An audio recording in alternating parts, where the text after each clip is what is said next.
Señor, ¿usted sabe quiénes son los escritores de Bogotá? ¿Los escritores de Bogotá? No, pues en realidad no. ¿Los escritores de Bogotá? No, ni idea. De aquí a Bogotá no sé nombres de ninguna persona de esas.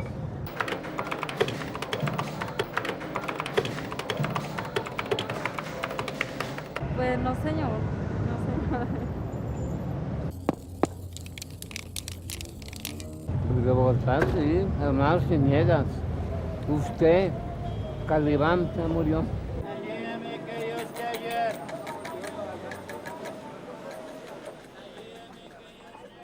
El mérito mío consiste en que voy a cumplir 100 años.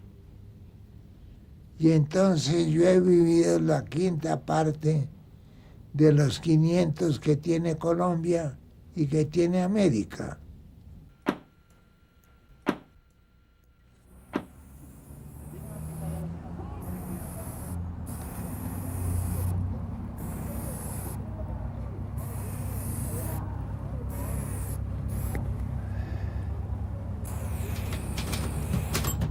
En mi escritura se parece mucho a la ciudad, es decir, un orden muy sutil dentro de un aparente desorden, una ciudad muy contemporánea, habitada por figuras presentes, por miedos, por obsesiones, por pasiones, y algo fundamental, el lenguaje de la ciudad es el lenguaje del presente, y ese es el mismo lenguaje de la escritura de mis libros.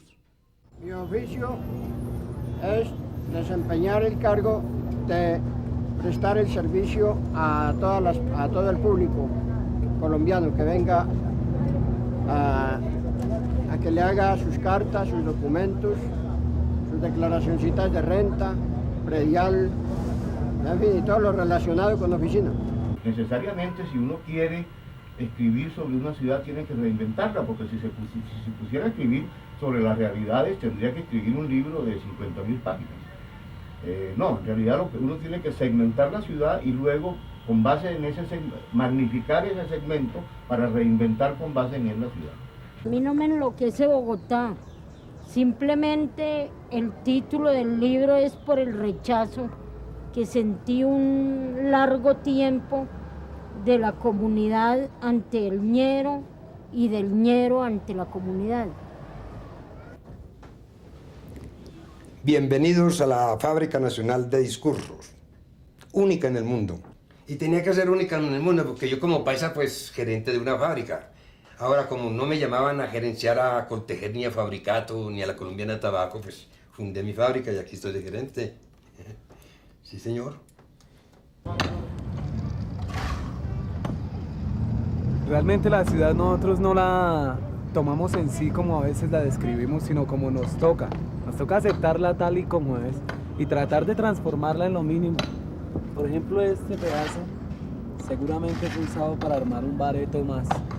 En la medida en que la droga pueda afectarme a mí o a mi barrio o a mi ciudad, pues nosotros hemos escrito cosas que aporten un poquito en las paredes e incluso en nuestros barrios, que aporten un poquito a que la ciudad se convierta cada vez mejor para nosotros.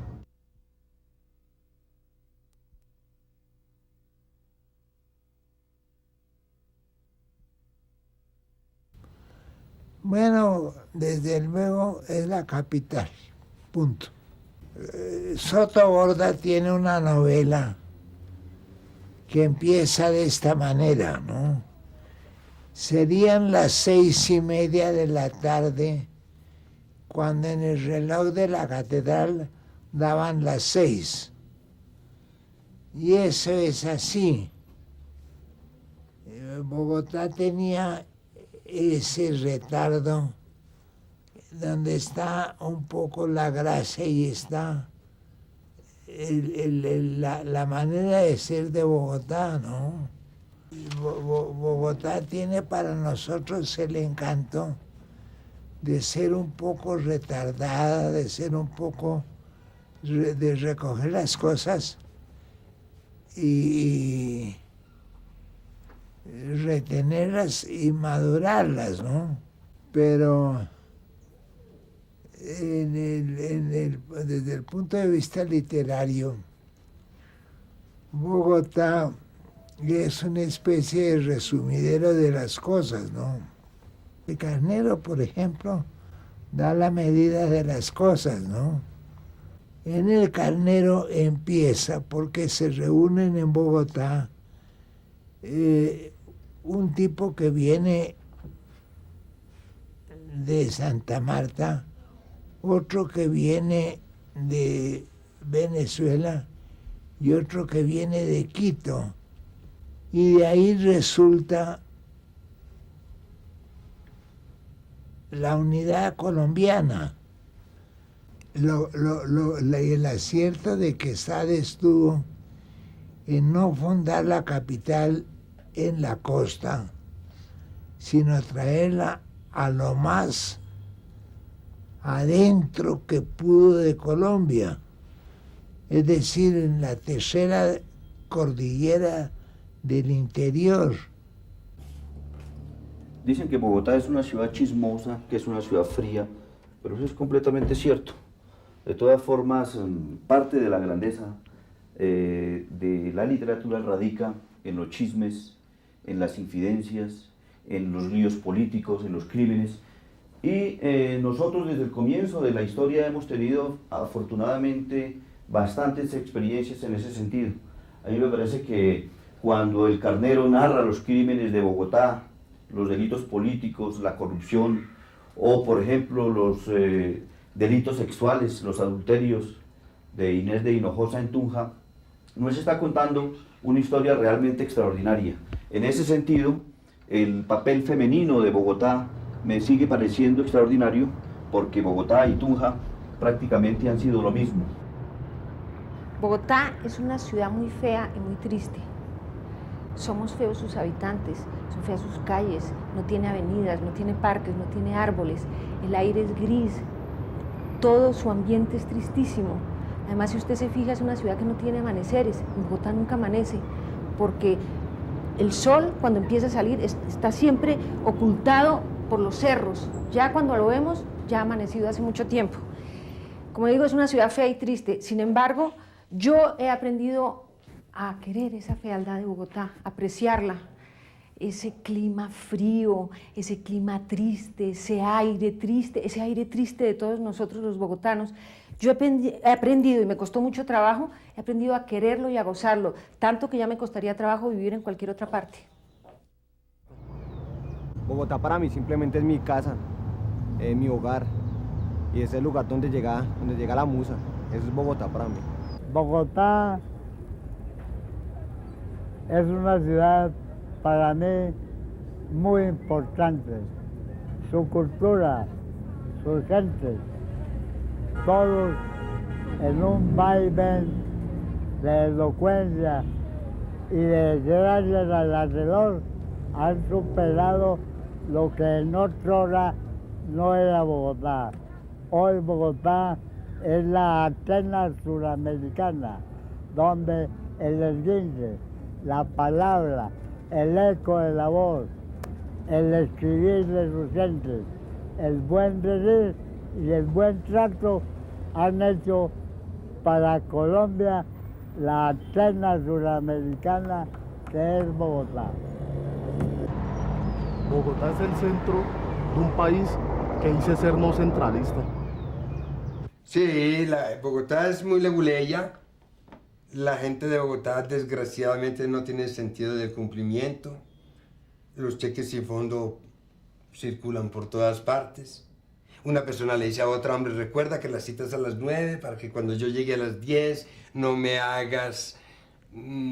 quedes fallando. Y luego uno no va a la cita y al otro día le dice a la otra persona, ¿qué hubo? Que no cumpliste.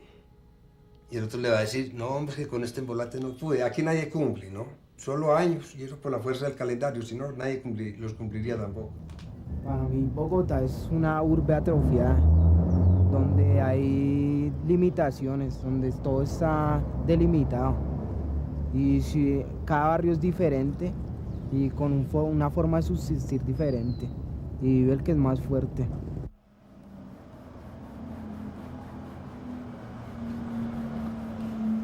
La ciudad acariciaba las calles, contando almacenes, totalmente rodeada de gente, fugaz, atroz, buena.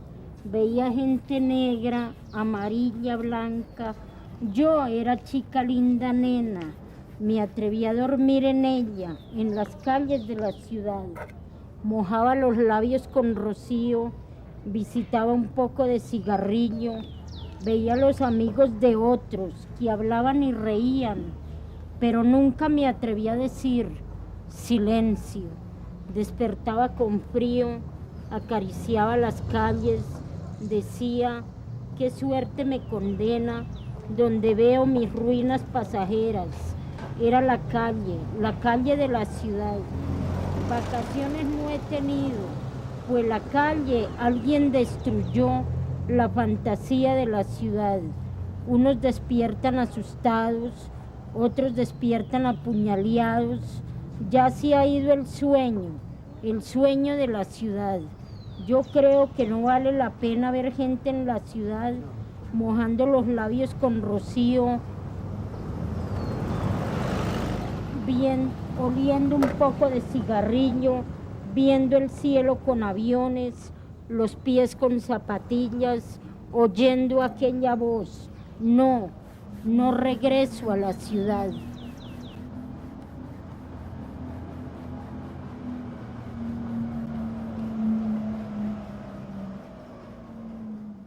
Definir a Bogotá, no, eso es absolutamente imposible. Si yo pudiera definir a Bogotá, fíjate bien, Bogotá no sería una ciudad. Una de las características de los conglomerados que llegan a ser ciudades es que se vuelven indefinibles. Las aldeas, en cambio, son perfectamente definibles, pero Bogotá no lo es.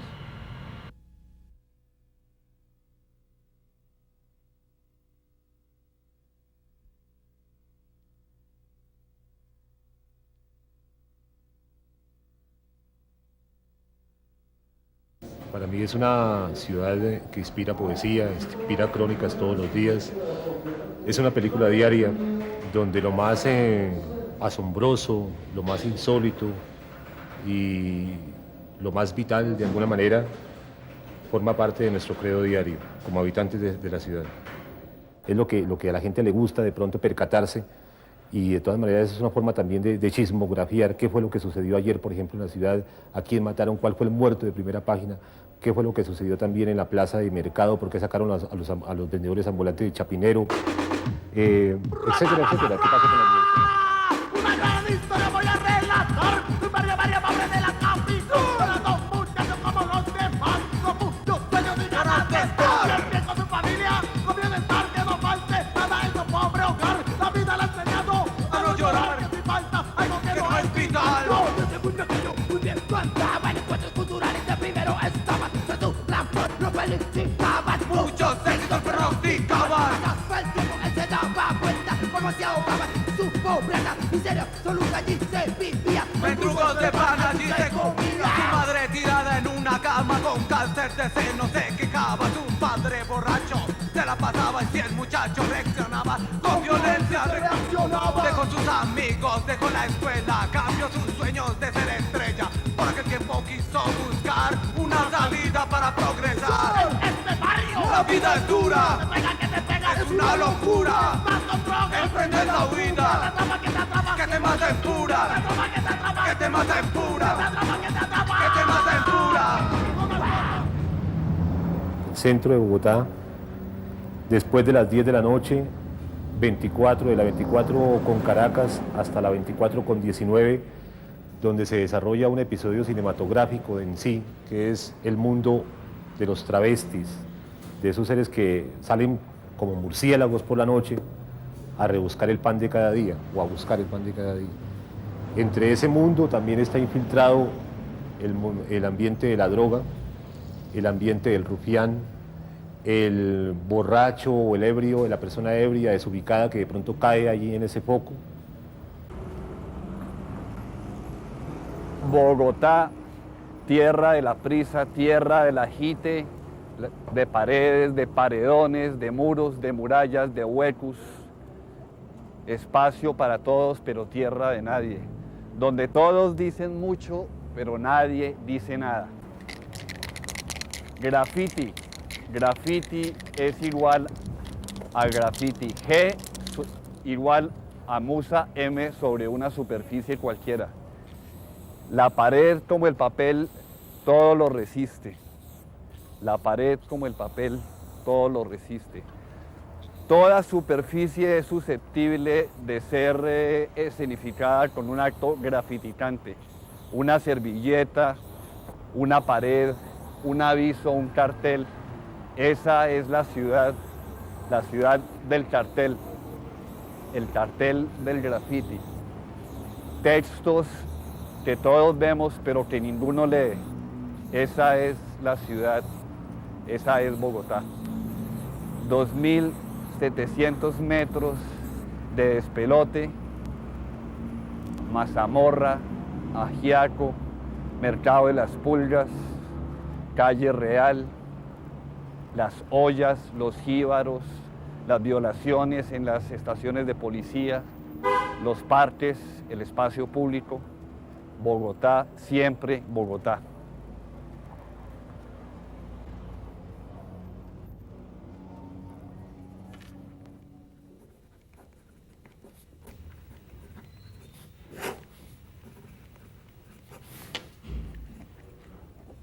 Bogotá, 1982.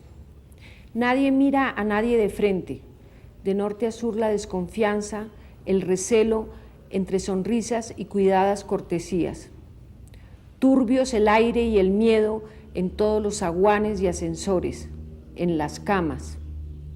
Una lluvia floja cae como diluvio, ciudad del mundo que no conocerá la alegría. Olores blandos que recuerdos parecen tras tantos años que en el aire están.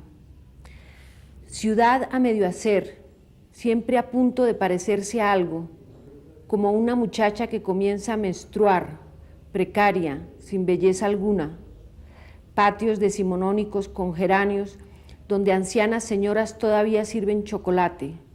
Patios de inquilinato en los que habitan calcinados la mugre y el dolor. En las calles empinadas y siempre crepusculares, luz opaca como filtrada por cementinas láminas de alabastro, ocurren escenas tan familiares como la muerte y el amor. Estas calles son el laberinto que he de andar y desandar, todos los pasos que al final serán mi vida. Grises las paredes, los árboles y de los habitantes, el aire de la frente a los pies. A lo lejos el verde existe, un verde metálico y sereno, un verde patinir de laguna o río, y tras los cerros tal vez puede verse el sol. La ciudad que amo se parece demasiado a mi vida. Nos unen el cansancio y el tedio de la convivencia, pero también la costumbre irreemplazable y el viento.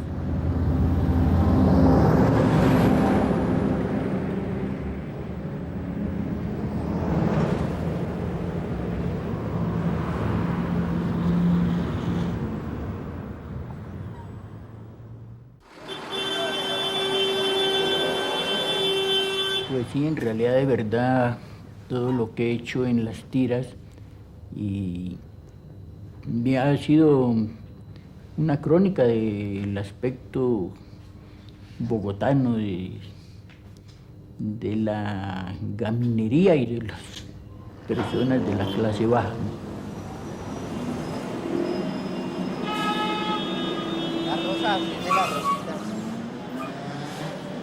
Bogotá, como decía Copetín, es un vividero bastante bueno, ¿no?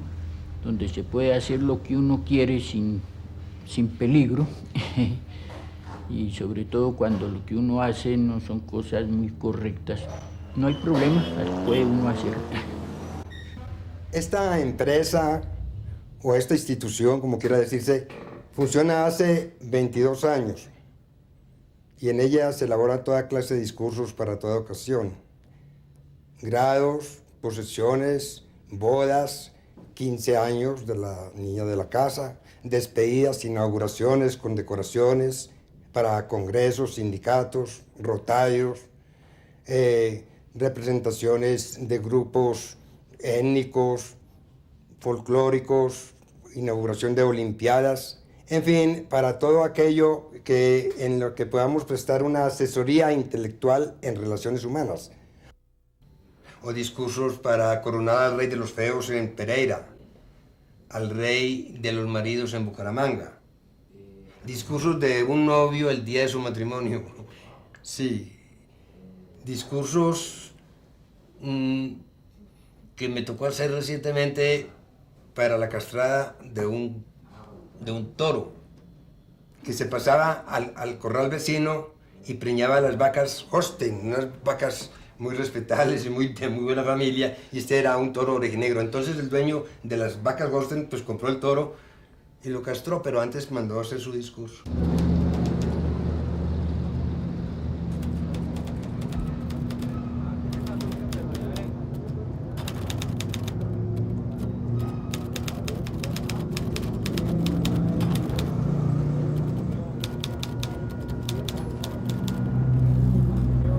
Escuela solitaria, soneto inédito de Leonardo Tobón Ramírez.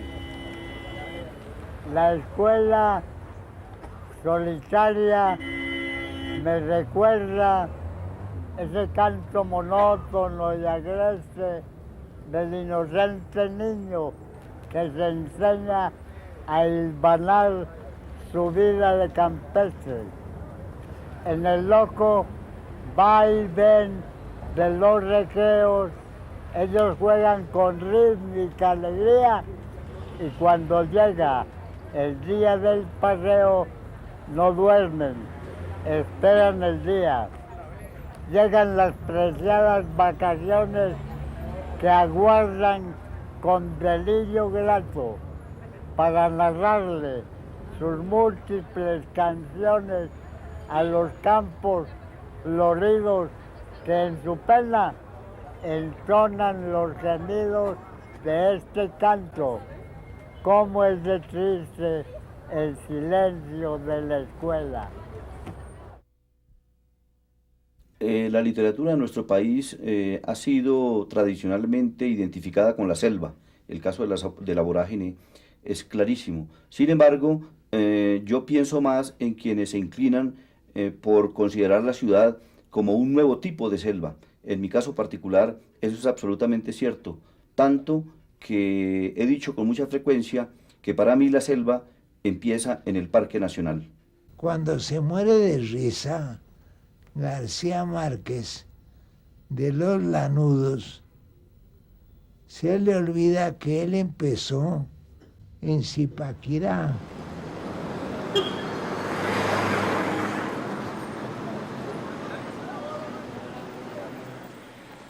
No, yo siempre prefiero las ciudades imaginarias.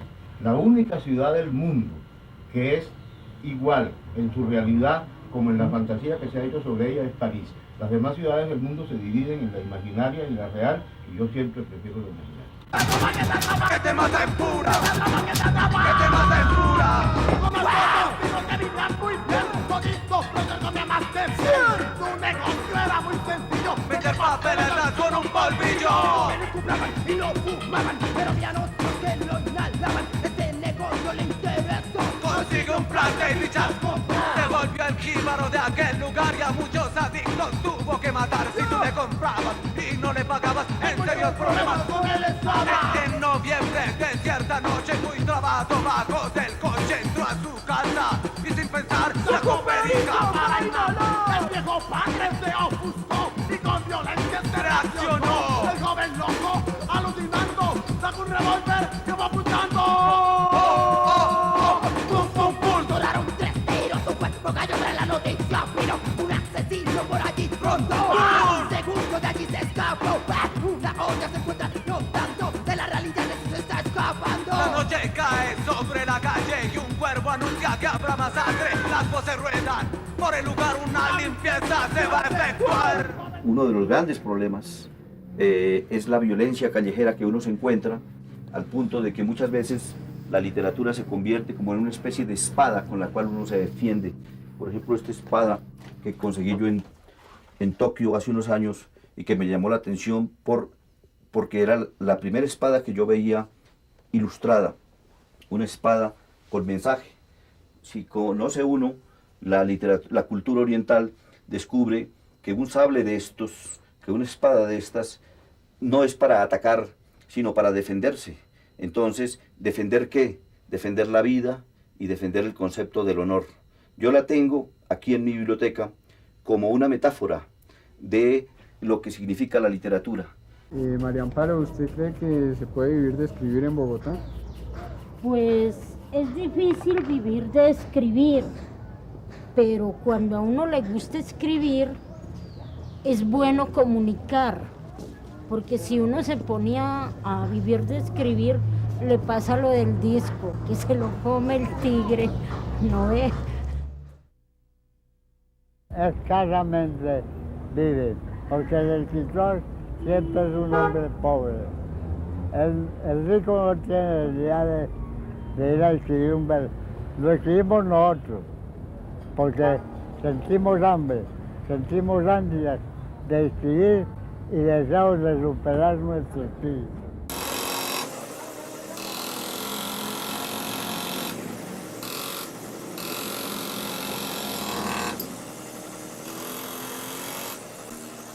Bueno, normalmente para este tipo de trabajo se acostumbra a letra inglesa, que llamamos nosotros, letra inglesa, letra romana, letra imprenta, letra gótica y algunos tipos de letras que ahorita en el momento. Bueno, en epitafios depende de la situación, ¿no? Por ejemplo, un trabajo para un señor, digamos que haya dejado familia, esposa, hijos, así sencillo. Normalmente, por ejemplo, una leyenda que dice, duerme tranquilo, adorado esposo y padre, que nosotros te velaremos. Y al terminar el paso por la vida, en la mansión de Dios te buscaremos. Recuerdo de tu esposa, hijos y familia. Son, digamos así, epitafios muy prácticos, ¿no? Que dan el sentido pues, de la razón.